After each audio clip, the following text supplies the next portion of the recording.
السلام علیکم، welcome to my YouTube channel. اللہ تعالیٰ فرماتا ہے سورہ فاتحہ میرے عرش کے خزانوں میں سے ایک خزانہ ہے۔ اس باعظمت سورت کی تلاوت کے بغیر نماز ہو ہی نہیں سکتی۔ رسول اکرم صلی اللہ علیہ وسلم نے فرمایا کہ سورہ حمد سے بہتر کوئی سورہ قرآن میں نہیں ہے۔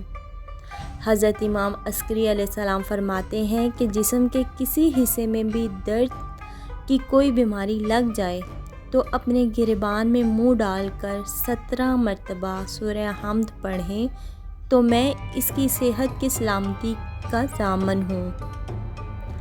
روایت میں ہے کہ مریض کی عیادت کے وقت اس کا داہنا ہاتھ پکڑ کر سورہ حمد کو 7 مرتبہ پڑھنا موجب شفا ہے۔ جب کوئی شخص بیمار ہو تو چینی کی پلیٹ پر سورہ حمد زعفران سے لکھ کر دھو کر اسے پلائی جائے تو وہ بہت جلد اچھا ہو جاتا ہے۔ طلوع آفتاب سے پہلے لکھ کر اپنے پاس رکھے، جس ظالم کے پاس وہ جائے گا وہ مہربان ہو جائے گا۔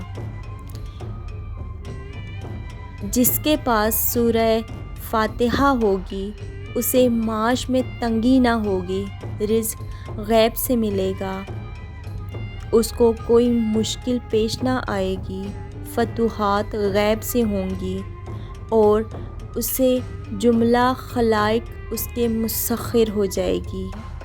اس کے علاوہ اگر کوئی شخص کسی امر میں پریشان ہو یا دوران سفر حادثات، ڈاکو، چوروں وغیرہ سے محفوظ رہنا چاہتا ہے تو اپنے مقصد کی نیت سے سورہ حمد پڑھنا شروع کرے۔